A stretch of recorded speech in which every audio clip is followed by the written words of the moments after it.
few years ago, and then I'm married now, but a few years ago when I was talking to someone who was of South Asian background, and I guess there was an assumption that because we were talking then his family couldn't be racist, right? Because then why would we ever start?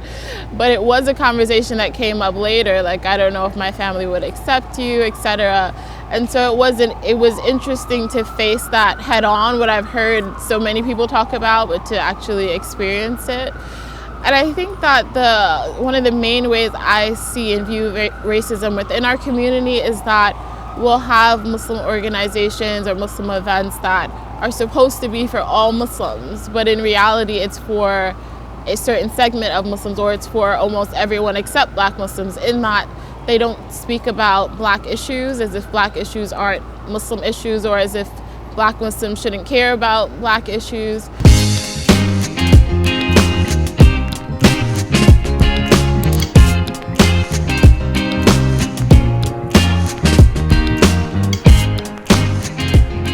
It's also being able to speak about Black issues as if they're just as legitimate as Pakistani issues or Syrian issues or anything else.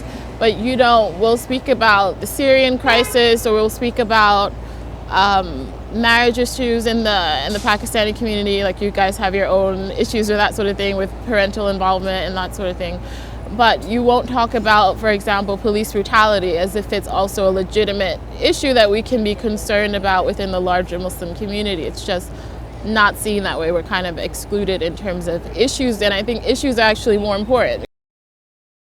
People come to this country, Muslims and non-Muslims alike, for the American dream. And so when Muslims are coming to this country, they're not really coming for their religion. They're coming to get, whatever they can out of this dunya. And I don't mean that in a bad way. So I do think sometimes they forget to connect with the Muslim community that's already here, partly because that just wasn't their priority in coming here in the first place.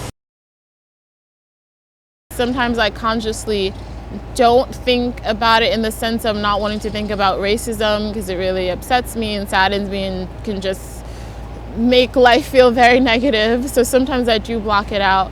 But I think that being in this country, then it is very racialized. You're either Black, the foundation of this country was Black, white, or Native American. And it kind of remains that way in terms of Black, white, and other. So I don't think I have a choice of being too oblivious to being Black. It's just a part of the reality of being in America. For each of us, with any of these major social issues, we should start with our own selves. And that's why, for me, and I think a lot of some other Black Muslims, when there was a speaker who was speaking negatively about Black Lives Matter and sort of blaming Black people for their own issues, I think it was so upsetting, because we should all ask ourselves what we can do. So if you're white, if you're Pakistani, if you're Arab, and you do care about Black Lives Matter, your job is first to get rid of racism within yourself, and then to try and get rid of it within your family when people tell bad jokes or when people are discriminatory, and then your own community. And then if you have time left after that and you can come over to the Black community and help us as well, then that's great.